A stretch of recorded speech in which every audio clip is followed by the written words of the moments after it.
ರಾಜ್ಯದ ಲೋಕಸಮರದ ಕದನದಲ್ಲಿ ತೀವ್ರಗೊಳ್ತಾ ಇರುವ Vokkaliga CM war ಇದೀಗ ಮತ್ತೊಂದು ಆಯಾಮವನ್ನು ಪಡೆದುಕೊಂಡಿದೆ. ಡಿಕೆ ಶಿವಕುಮಾರ್ ಅವರು ಹಚ್ಚಿದ ಕಿಚ್ಚಿಗೆ ಸಚಿವ ಚಲುವರಾಯಸ್ವಾಮಿ ತುಪ್ಪ ಸುರಿದಿದ್ದು ಮಾಜಿ ಸಿಎಂ ಎಚ್.ಡಿ. ಕುಮಾರಸ್ವಾಮಿ ವಿರುದ್ಧ ಫೋನ್ ಟ್ಯಾಪಿಂಗ್ ಬಾಂಬ್ ಅನ್ನು ಸಿಡಿಸಿದ್ದಾರೆ. ಮಂಡ್ಯದ ನಾಗಮಂಗಲದಲ್ಲಿ ಮಾತನಾಡಿದ ಚಲುವರಾಯಸ್ವಾಮಿ ಎಚ್.ಡಿ.ಕೆ ಮುಖ್ಯಮಂತ್ರಿಗಳಾಗಿದ್ದಾಗ ನಿರ್ಮಲಾನಂದನಾಥ ಶ್ರೀಗಳ ಫೋನ್ ಟ್ಯಾಪ್ ಮಾಡಿಸಿದರು. ಒಂದು ಧರ್ಮಪೀಠಕ್ಕೆ ಇದಕ್ಕಿಂತ ದೊಡ್ಡ ಅಪಮಾನ ಬೇಕೇನ್ರೇ ರೇ ಅಂತ ಆರೋಪ ಮಾಡಿದರು. ಇದೇ ವೇಳೆ ಡಿ.ಸಿ.ಎಂ ಡಿ.ಕೆ ಶಿವಕುಮಾರ್ ಅವರು ಕೂಡ ಮಾತನಾಡಿ ಶ್ರೀಗಳ ಫೋನ್ ಟ್ಯಾಪಿಂಗ್ ಬಗ್ಗೆ ಸಮಯ ಬಂದಾಗ ಮಾತಾಡ್ತೀನಿ, ನನ್ನ ಹತ್ರ ಎಲ್ಲ ಡಾಕ್ಯುಮೆಂಟ್ ಇದೆ ಅಂತಂದರು. ಇದೇ ಸ್ವಾಮೀಜಿಯವ್ರನ್ನ, ಇದೇ ನಿರ್ಮಲಾನಂದ ಸ್ವಾಮೀಜಿಯವ್ರನ್ನ ಫೋನ್ ಟ್ಯಾಪ್ ಯಾರು ಮಾಡಿಸಿದ್ದು ಗೊತ್ತಾ ನಿಮ್ಗೆ? ಯಾರ ಸರ್ಕಾರ ಅದರ ಗೊತ್ತಾವಲಿ? ಜನತಾದಳ ಸರ್ಕಾರ ಅಲ್ವಾ? ಗೊತ್ತಿರೋಂಥ ವಿಚಾರನೇ ನಾನು ಈಗ ಮಾತಾಡಕ್ ಹೋಗಲ್ಲ, ಅದನ್ನ ನಾನು ಆಮೇಲೆ ಮಾತಾಡ್ತೀನಿ. ನನಗೆ ಮನಸ್ಸಿಗೆ ನೋವಾಗ್ತದೆ. ಇದೆ ಡಾಕ್ಯುಮೆಂಟ್ ಇದೆ, ನಾನು ಆಮೇಲೆ ಈಗ ಬೇಡ, ಈಗ ಮನಸ್ಸಿಗೆ ನೋವಾಗ್ತದೆ ಮಾತಾಡೋದು. ಇನ್ನು ಕಾಂಗ್ರೆಸ್ ನಾಯಕರ ಫೋನ್ ಟ್ಯಾಪ್ ಬಾಂಬ್ಗೆ ಮಾಜಿ ಸಿಎಂ ಕುಮಾರಸ್ವಾಮಿ ಕೆಂಡಾಮಂಡಲರಾಗಿದ್ದಾರೆ. ಚಲುವರಾಯಸ್ವಾಮಿ ಆರೋಪಕ್ಕೆ ತಿರುಗೇಟು ನೀಡಿದ ಎಚ್.ಡಿ.ಕೆ ಫೋನ್ ಟ್ಯಾಪ್ ಮಾಡೋ ಅವಶ್ಯಕತೆ ನನಗೆ ಏನಿತ್ತು? ಫೋನ್ ಟ್ಯಾಪ್ ಮಾಡೋ ಕೆಲಸ ಮಾಡಿದ್ರೆ ಸರ್ಕಾರ ಹೋಗೋ ಹಂತಕ್ಕೆ ನಾನು ಬಿಡ್ತಾ ಇದ್ನಾ? ರಾಜಕಾರಣದಲ್ಲಿ ನನ್ನ ವಿರುದ್ಧ ಅಪಪ್ರಚಾರ ಆಗ್ತಾ ಇದೆ ಅಂತ ಮಾಜಿ ಸಿಎಂ ಕುಮಾರಸ್ವಾಮಿ ತಿರುಗೇಟು ಕೊಟ್ಟರು. ಈಗ ನನಗೆ ಸಂಬಂಧ ಇಲ್ಲದೆ ಇರೋದು, ನಾನು ಇನ್ನೊಬ್ಬರು ಟೆಲಿಫೋನ್ ಟ್ಯಾಪಿಂಗ್ ಮಾಡ್ತಕ್ಕಂಥ ಅವಶ್ಯಕತೆ ನನಗೇನಿತ್ತು? ನನಗೆ ಆ ತರ ಇದ್ದಿದ್ರೆ, ಟೆಲಿಫೋನ್ ಟ್ಯಾಪಿಂಗ್ ಮಾಡ್ಕೊಂಡಿದ್ದಿದ್ರೆ ನಾನು ಸರ್ಕಾರ ಹೋಗಕ್ ಬಿಡ್ತಿದ್ನ? ನಾನು ಸರ್ಕಾರ ಹೋಗೋದ ಅವತ್ತು? ಅದರಿಂದ ಇಲ್ಲಿ ರಾಜಕಾರಣದಲ್ಲಿ ಹಲವಾರು ರೀತಿಯಲ್ಲಿ ಅಪಪ್ರಚಾರಗಳು ಮಾಡ್ತಕ್ಕಂಥದ್ದು, ಅದರ ಮುಖಾಂತರ ಯಶಸ್ಸು ಕಾಣ್ತೀವಿ ಅಂತ ಕೆಲವರು ತಿಳ್ಕೊಂಡಿದ್ದಾರೆ. ಅದ್ರಲ್ಲಿ ಯಾವುದೂ ಯಶಸ್ಸು ದೊರಕಲ್ಲ. ಈಗ ನನಗೆ ಸಂಬಂಧ ಇಲ್ಲದೆ ಇರೋದು, ನಾನು ಇನ್ನೊಬ್ಬರು ಟೆಲಿಫೋನ್ ಟ್ಯಾಪಿಂಗ್ ಮಾಡ್ತಕ್ಕಂಥ. ಸರ್, ನಿನ್ನೆ ಜಾತಿ ಹೆಸರಿನಲ್ಲಿ ರಾಜಕಾರಣ ಆಯಿತು, ಇವತ್ತು ನೋಡಿದ್ರೆ ಫೋನ್ ಟ್ಯಾಪ್ ಅಂತ ಹೇಳ್ತಾ ಇದ್ದಾರೆ. ನಾಳೆ ಏನು ಬಾಂಬ್ ಬರುತ್ತೋ ಏನು ಕಥೆನೋ ಗೊತ್ತಿಲ್ಲ. ಸರ್, ಅದರಲ್ಲೂ ಕೂಡ ಡಿ.ಕೆ ಶಿವಕುಮಾರ್ ಅಂಥವರು, ಉಪಮುಖ್ಯಮಂತ್ರಿಗಳು, ಸಚಿವರುಗಳು ಇವರು ಆರೋಪ ಮಾಡುವಾಗ ಏನಾದರೂ ಸಾಕ್ಷಿ ಇಟ್ಕೊಂಡು ಆರೋಪ ಮಾಡಿದ್ರೆ ಒಳ್ಳೆಯದು ಅಂತ ಸರ್. ಹೀಗೆ ಎಲ್ಲರೂ ಆರೋಪ ಮಾಡಲಿಕ್ಕೆ ಶುರು ಮಾಡಿದ್ರೆ ನಾಳೆ ಇರೋ ಬರೋರ ಮೇಲೆಲ್ಲ ಆರೋಪ ಮಾಡೋದಕ್ಕೆ ಶುರು ಮಾಡ್ತಾರೆ. ವಾಸು, ಏನು ಅಂತಂದರೆ ರಾಜಕಾರಣದಲ್ಲಿ ಆರೋಪ ಪ್ರತ್ಯಾರೋಪಗಳು ಹೊಸದಲ್ವೇ ಅಲ್ಲ. ಮತ್ತು ರಾಜಕಾರಣದಲ್ಲಿ ಆರೋಪ ಪ್ರತ್ಯಾರೋಪ ಇಲ್ಲ ಅಂತಂದರೆ ಮತ್ತು ನೀವು ಅದರಲ್ಲಿ ಸಿಕ್ಕಾಪಟ್ಟೆ ನ್ಯಾಯ, ನೀತಿ, ಧರ್ಮ, ಎಥಿಕ್ಸು, ನಿಯತ್ತು, ಕಾನೂನು, ಕಟ್ಲೆ, ಮನ್ನಣೆಗಳು ಅನ್ನೋದನ್ನು ಹುಡುಕ್ತಾ ಕೂತ್ಕೊಂಡ್ರೆ ನಮಗೂ ನಿಮ್ಗೆ ಬುದ್ಧಿ ಇಲ್ಲ ಅಂತ ಜನ ಬೈತಾರೆ. ಹೌದು, ಗೊತ್ತಾಯ್ತಾ? ಎರಡನೇ ವಿಷಯ ಏನು ಅಂತಂದರೆ, CBIಗೆ ಈ ಫೋನ್ ಟ್ಯಾಪಿಂಗ್ ಪ್ರಕರಣವನ್ನು ಕೊಡಲಾಗಿ CBI ಇದಕ್ಕೆ ಬಿ ರಿಪೋರ್ಟ್ ಕೂಡ ಕೊಟ್ಟಾಯಿತು. ಇದು ದಾಖಲೆಗಳಲ್ಲಿ ಇರುವ ವಿಷಯ. ನಾನು ಯಾವುದೋ ಒಂದು ಸರ್ಕಾರವನ್ನು ಅಥವಾ ಯಾವುದೋ ಒಂದು ಪಾರ್ಟಿಯನ್ನು, ಯಾವುದೋ ಒಬ್ಬ ವ್ಯಕ್ತಿಯನ್ನು ಸಮರ್ಥನೆ ಮಾಡ್ಕೊಳ್ಳೋ ಕೆಲಸ ನಾನು ಮಾಡ್ತಾ ಇಲ್ಲ. ಇದು ಈಗಾಗಲೇ CBIಗೆ ಹೋಗಿದ್ದಂಥ ವಿಷಯ, ಅದಾದಮೇಲೆ ಅದು ಬಿ ರಿಪೋರ್ಟ್ ಕೂಡ ಆಗಿದ್ದಂಥ ವಿಷಯ. This happen between 2018 and 19. So ಅದು ನಮಗೂ ನಿಮಗೂ ಗೊತ್ತಿರೋಂಥ ವಿಷಯ. ಹೌದು. ಮೂರನೇದು ಇಲ್ಲಿ ಏನಾಗಿದೆ ಅಂತಂದರೆ, ನಾನು ನಿನ್ನೆ ಒನ್ಸ್ ಅಗೇನ್ ಇದೇ ವಿಷಯಗಳನ್ನು ಮಾತಾಡ್ತಾ ಹೇಳ್ತಾ ಇದ್ದೆ, ಇವತ್ತು ಕೂಡ ಇದೇ ವಿಷಯಗಳನ್ನು ಮಾತಾಡ್ತಾ ಹೇಳಲೇಬೇಕಾಗಿದೆ ನಾನು. ಇಲ್ಲಿ ಬೆಂಗಳೂರು ಗ್ರಾಮಾಂತರದಲ್ಲಿ ಏನಾಗಿದೆ, ಒಂದು ಸ್ವಲ್ಪ ಕಾಂಗ್ರೆಸ್ಸಿಗೆ ಸಹಜವಾಗಿ ಬೇರೆ ಬೇರೆ ಹಂತಗಳಲ್ಲಿ ನಮ್ಮನ್ನು ಹಿಡಿದು ಹಾಕ್ಬೋದು ಈ BJP ಮತ್ತು JDS ಮೈತ್ರಿಯವರು ಅನ್ನೋ ಥರದಲ್ಲಿ ಇವರಿಗೆ ಪ್ರಶ್ನೆ ಇದ್ದೇ ಇದೆ. ಆಮೇಲೆ ಇನ್ನೂ ಒಂದು ಹಂತ ಚರ್ಚೆ ಬೇರೆ ಬೇರೆದೇನೋ ನಡೀತಾ ಇದೆ, ನನಗೆ ಗೊತ್ತಿಲ್ಲ. ಸುಮಾರು ಜನ ಏನು ಹೇಳಿದ್ರು ಅಂತಂದರೆ, ಅದು ಯಾರು ಹಂಚಿದ್ರು ನನಗೆ ಗೊತ್ತಿಲ್ಲ, ಅದೇನೋ ಕಿಟ್ಟು ಅದನ್ನೆಲ್ಲ ಕೊಡ್ತಾ ಇದ್ದಾರೆ ಬೆಂಗಳೂರು ಗ್ರಾಮಾಂತರದಲ್ಲಿ.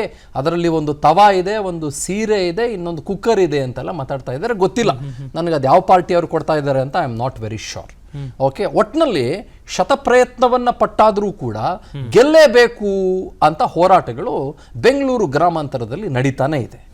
ಮತ್ತು ಮಂಡ್ಯ ಅಂತಂದ್ರೆ ಸಹಜವಾಗಿ ಇಂಡಿಯಾಗೆ ಫೇಮಸ್ ಕೂಡ ಹೌದು, ಅದರ ಬಗ್ಗೆ ನಾವೇನು ಅನುಮಾನ ಪಡಲೂಬೇಕಾಗಿಲ್ಲ.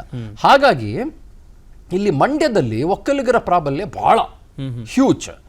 ಆಮೇಲೆ ಒಂದು ಕಾಲದಲ್ಲಿ 7 ಜಾಗಗಳನ್ನ, ಸ್ಥಾನಗಳನ್ನ ವಿಧಾನಸಭೆಯಲ್ಲಿ ಗೆದ್ಕೊಂಡಿದ್ದಂಥ JDS ಇವಾಗ ಒಂದು ಹಂತಕ್ಕೆ ಕ್ಷೀಣಿಸಿದಂತೆ ಕಂಡರೂ ಕೂಡ ನಮಗೆ ಕುಮಾರಸ್ವಾಮಿ ಅವರಿಗೆ ಸಹಜವಾಗಿ ಮಂಡ್ಯ ಭಾಗದಲ್ಲಿ ಅವರಿಗೆ ಬೇಕಾದಂಥ ಮತ್ತೆ ಅವರಿಗೆ ಇರುವ ಒಲವು, ಅದರ ಬಗ್ಗೆ ನಾವು ತಳ್ಳಿ ಹಾಕಕ್ಕೆ ಸಾಧ್ಯ ಇಲ್ವೇ ಇಲ್ಲ. ಮತ್ತೊಂದು ಕಡೆ ಕಾಂಗ್ರೆಸ್ನ ಅಭ್ಯರ್ಥಿಯ ಬಗ್ಗೆ ಬೇರೆ ಬೇರೆ ರೀತಿಯ ತಕರಾರುಗಳು, ಬೇರೆ ಬೇರೆ ರೀತಿಯ ಚರ್ಚೆಗಳು, ಬೇರೆ ಬೇರೆದು ಏನೇನೋ ಒಂದಿಷ್ಟು ಏನೇನೋ ಬರ್ತಾ ಇದೆ. ನಾನು ಅದು ಏನು ಅಂತ ಈ ಕ್ಷಣದಲ್ಲಿ ಮಾತಾಡೋಕ್ಕೆ ಹೋಗೋದಿಲ್ಲ. ಹಾಗಾಗಿ ಇಲ್ಲಿ ಏನಾಗಿದೆ ಅಂತಂದರೆ, ಮೋಸ್ಟ್ ಇಂಪಾರ್ಟೆಂಟ್ಲಿ ಭಾಳ ಮುಖ್ಯವಾಗಿ ಕಾಂಗ್ರೆಸ್ಸಿಗೆ ಏನಾಗಿದೆ ಅಂತಂದರೆ, ನಮ್ಮ ಭದ್ರಕೋಟೆಗಳಾಗಿದ್ವು ಇದೆಲ್ಲವೂ ಕೂಡ. ಮುಖ್ಯವಾಗಿ ಬೆಂಗಳೂರು ಗ್ರಾಮಾಂತರ 28 ಕ್ಷೇತ್ರದಲ್ಲಿ ಕಳೆದ 2019 ಚುನಾವಣೆಯಲ್ಲಿ ಒಂದು ಸುಮಲತಾ ಮಂಡ್ಯದಿಂದ ಗೆದ್ರು, ಹಾಸನದಿಂದ ಪ್ರಜ್ವಲ್ ರೇವಣ್ಣ ಗೆದ್ರು. ಬೆಂಗಳೂರು ಗ್ರಾಮಾಂತರ ಒಂದನ್ನು ಮಾತ್ರ ಕಾಂಗ್ರೆಸ್ಸು ಅದು ಹ್ಯೂಜ್ ಲೀಡಿಂದ ಗೆಲ್ಲುವುದಕ್ಕೆ ಸಾಧ್ಯ ಆಯಿತು. ನಾವು ಇನ್ನೊಂದು ಅಂಶ ಗಮನಿಸೋಣ, ಒಂದು ಸ್ವಲ್ಪ ಟೆಕ್ನಿಕಲಿ ಮತ್ತು ಸ್ಟ್ಯಾಟಿಸ್ಟಿಕಲಿ ಒಂದಿಷ್ಟು ಅಂಶಗಳನ್ನು ಗಮನಿಸೋಣ. ಕಳೆದ ಸಲ ಏನಾಗಿತ್ತು, DK ಸುರೇಶ್ ಅವರು ಕಾಂಗ್ರೆಸ್ ಮತ್ತು JDSನ ಮೈತ್ರಿ ಅಭ್ಯರ್ಥಿಯಾಗಿ ನಿಂತಿದ್ರು. ಈ ಸಲ ಡಾಕ್ಟರ್ CN ಮಂಜುನಾಥ್ ಅವರು ಬಿಜೆಪಿ ಮತ್ತು JDSನ ಮೈತ್ರಿ ಅಭ್ಯರ್ಥಿಯಾಗಿ ನಿಂತ್ಕೊಂಡಿದ್ದಾರೆ. ಅಂದರೆ ಕಳೆದ ಸಲ JDS ಮತ್ತು ಕಾಂಗ್ರೆಸ್ನ ಜೊತೆಗಿನ ಸಮನ್ವಯತೆ ಬಹಳ ದೊಡ್ಡ ಮಟ್ಟದಲ್ಲಿ ಇರಲಿಲ್ಲವಾದರೂ ಕೂಡ, ಅವ್ರೇನು ಬಹಳ ಫ್ರೆಂಡ್ಸು ಅನ್ನೋದು ಅಲ್ಲ ಅನ್ನೋದು ಜನಕ್ಕೆ ಗೊತ್ತಿದ್ರೂ ಕೂಡ, ಏನಾದ್ರು ಒಂದಾಗಿದ್ದಾರೆ ಅನ್ನೋ ಕಾರಣಕ್ಕೆ ಅಲ್ಲಿ JDSನವ್ರು ಯಾರು ನಿಂತಿರ್ಲಿಲ್ವಾದ್ರಿಂದ DK ಸುರೇಶ್ ಅವರಿಗೆ ಅವರು ತೆಗೆದುಕೊಂಡಂತ ಹಲವು ಲಕ್ಷ ಮತಗಳಲ್ಲಿ ಹಲವು ಲಕ್ಷ ಇನ್ನಿತರ ಮತಗಳು JDSನಿಂದಲೂ ಕೂಡ ಅಲ್ಲಿ ಹೋಗಿದೆ. ಅದು ಈಗ ಸಂಪೂರ್ಣಕ್ಕೆ ಸಂಪೂರ್ಣವಾಗಿ ಅಥವಾ ಒಂದು 80%, ಬೇಡ ಬಿಡ್ರಿ ಒಂದು 70% ಬಿಜೆಪಿ ಮತ್ತು JDSನ ಮೈತ್ರಿ ಅಭ್ಯರ್ಥಿಯಾಗಿರುವ ಡಾಕ್ಟರ್ CN ಮಂಜುನಾಥ್ ಅವರಿಗೆ ಬಂದರೆ ಎಷ್ಟು ದೊಡ್ಡ ಹೊಡೆತ ಆಗ್ಬೋದು ಕಾಂಗ್ರೆಸ್ಸಿಗೆ. ಯಾಕಂದ್ರೆ ಕಳೆದ ಚುನಾವಣೆಯಲ್ಲಿ ಅವ್ರ ಕಡೆ ಇತ್ತು JDS. ಒಂದು ಪ್ಯಾರಡೈಮ್ ಶಿಫ್ಟ್ ಅಂತ ಕರಿತೀವಲ್ಲ ನಾವು, ಆ ಪ್ಯಾರಡೈಮ್ ಶಿಫ್ಟ್ ನಲ್ಲಿ ನಿಮ್ಗೆ ಈ ಕಡೆಗೆ ಬಂದುಬಿಟ್ಟಿದೆ ಆ ಎಲ್ಲ ಮತಗಳು ಅಂತಂದಾಗ ಸಹಜವಾಗಿ ಅವರಿಗೆ ಸಮಸ್ಯೆಗಳು ಕಾಡೇ ಕಾಡುತ್ತೆ, ಸಹಜವಾಗಿ ಅವರಿಗೆ ಆತಂಕಗಳು, ಸಹಜವಾಗಿ ಅವರಿಗೆ ಪ್ರಶ್ನೆಗಳು ಬಂದೇ ಬರುತ್ತೆ. ಇನ್ನೊಂದು ಇಲ್ಲಿ ಒಂದು ಸ್ವಲ್ಪ ಡಿವಿಯೇಷನ್ ಟೆಕ್ನಿಕ್ ಕೂಡ ಇಲ್ಲಿ ನಡೀತಾ ಇದೆ. ಏನು ಅಂತಂದ್ರೆ, ನಿನ್ನೆ ಮಾನ್ಯ ಉಪಮುಖ್ಯಮಂತ್ರಿಗಳು ಮಾತನಾಡುವಾಗ ಒಂದು ಮಾತು ಹೇಳಿದ್ರು.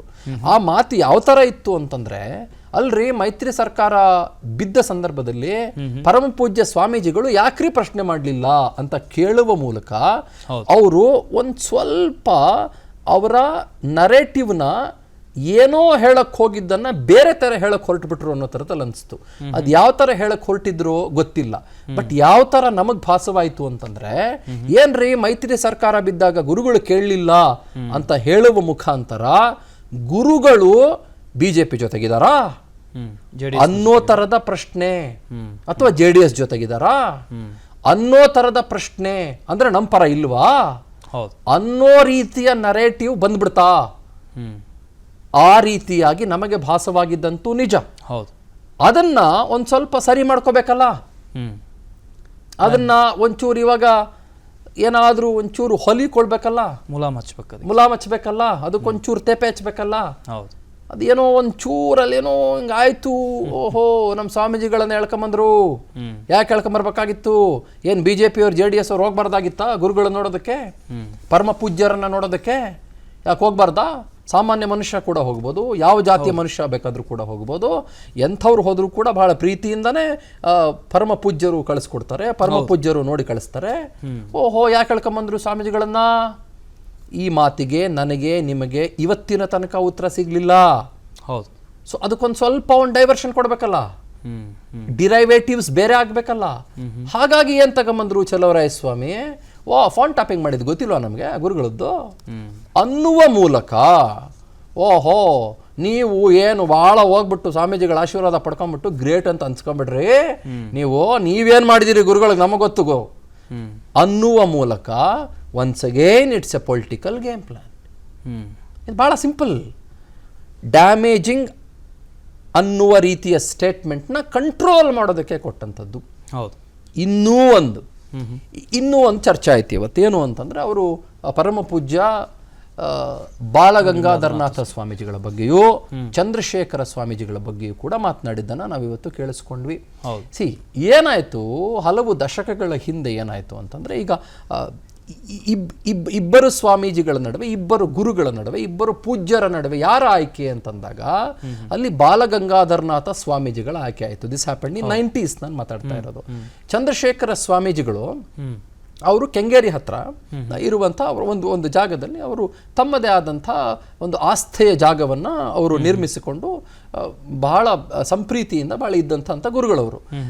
ಅಲ್ಲಿಯೂ ಕೂಡ ಅದನ್ನು ತಗೊಂಬರೋ ಕೆಲಸ ಆಯಿತು.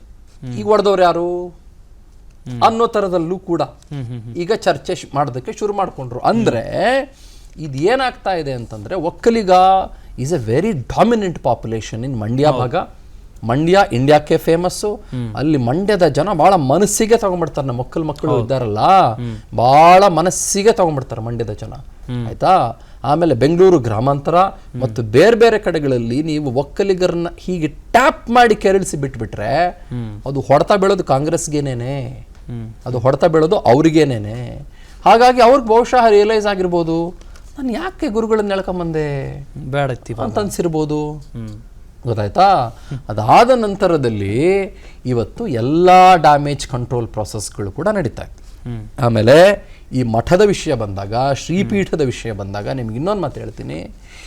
ಭಾಳ ದೊಡ್ಡ ಮಟ್ಟದ ನೇತೃತ್ವವನ್ನು ತೆಗೆದುಕೊಂಡು ಅದಕ್ಕೆ ಬೇಕಾದಂಥ ಒಂದಿಷ್ಟು ಕೆಲಸ ಕೈಂಕರ್ಯಗಳನ್ನು ಮಾಡಿದವರು ಚಲುವರಾಯಸ್ವಾಮಿನೇ. ಅವರೇ ಮಾಡಿದರು. ಅದೇನು ಎತ್ತ ಅನ್ನೋದು ನಾನೇನು ಬಿಡಿಸಿ ಹೇಳಬೇಕಾಗಿಲ್ಲ, ಅದು ಅವ್ರಿಗೆ ಭಾಳ ಚೆನ್ನಾಗಿ ಗೊತ್ತಿರುತ್ತೆ, ಆಯಿತಾ. ನಮ್ಗೊಂದಾಗಬೇಕು ಮಠ, ಶ್ರೀಮಠ ಒಂದಿರಬೇಕು ಅನ್ನುವ ನಿಟ್ಟಿನಲ್ಲಿ ಕೆಲಸ ಮಾಡಿದಂಥವ್ರು, ಬೇರೆ ಬೇರೆ ಹಂತಗಳಲ್ಲಿ ಅದರ ಜೊತೆಗೆ ನಿಂತಂಥವ್ರು ಇದೇ ಚಲುವರಾಯಸ್ವಾಮಿ ಅವರೇನೆ.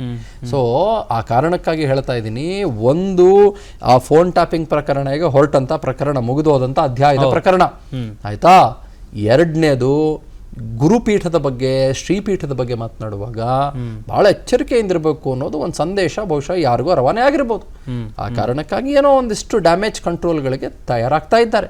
ಮತ್ತೊಂದು, ನಾನೀಗಾಗಲೇ ಹೇಳಿದಾಗೆ ಬಹಳ ಅದ್ಭುತವಾದಂಥ ಜಾಗವಾದಂಥ ಮಂಡ್ಯ, ಒಕ್ಕಲ ಮಕ್ಕಳಿರುವ ಮಂಡ್ಯ, ಸಂಪ್ರೀತಿಯ ಜನ ಇರುವ ಮಂಡ್ಯ, ಅಲ್ಲಿ ಕುಮಾರಸ್ವಾಮಿ ಅವರಿಗೆ ಇರಬಹುದಾದಂಥ ಒಂದು ಎಡ್ಜ್ ಬಹುಶಃ ಕಾಂಗ್ರೆಸ್ಸಿನವರಿಗೆ ಒಂದು ಸ್ವಲ್ಪ ತಲೆನೋವನ್ನು ತರಿಸಿದೆ.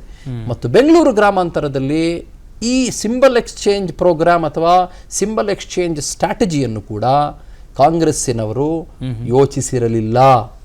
ಮಂಜುನಾಥ್ ಬಂದ್ಬಿಡ್ತಾರೆ, ದೇ ಹ್ಯಾಡ್ ನಾಟ್ ಥಾಟ್. ಯಾಕಂದ್ರೆ ಕಳೆದ ಒಂದು 3 ಟರ್ಮ್ಗಳಿಂದ ಪ್ರಬಲ ಎದುರಾಳಿಯನ್ನು ಅವರು ಫೇಸ್ ಮಾಡಿಲ್ಲ. ಹೌದು, ಈಗ ಪ್ರಬಲ ಎದುರಾಳಿಯನ್ನ ಫೇಸ್ ಮಾಡ್ತಾ ಇದ್ದಾರೆ. ಗೆಲ್ತಾರೋ ಬಿಡ್ತಾರೋ ಅದು ಆಮೇಲೆ ನೋಡ್ಕೊಳ್ಳೋಣ. ಬಟ್ ಈ ಪ್ರಬಲ ಎದುರಾಳಿಯನ್ನ ಅವರು ಫೇಸ್ ಮಾಡಿರಲಿಲ್ಲ. ಸೊ ಬಹುಶಃ ಫಸ್ಟ್ ಟೈಮ್ ಇದಾಗ್ತಾ ಇರೋದ್ರಿಂದ ವಿಚಲಿತತೆ ಸಹಜವಾಗಿ ಕಾಂಗ್ರೆಸ್ನಲ್ಲಿ ಕಾಣಿಸ್ತಾ ಇದೆ. ಎಸ್. ಅನುಕ್ಷಣದ ಸುದ್ದಿಗಳಿಗಾಗಿ ವಿಸ್ತಾರ ನ್ಯೂಸ್ ಯೂಟ್ಯೂಬ್ ಚಾನೆಲ್ ಸಬ್ಸ್ಕ್ರೈಬ್ ಮಾಡಿ.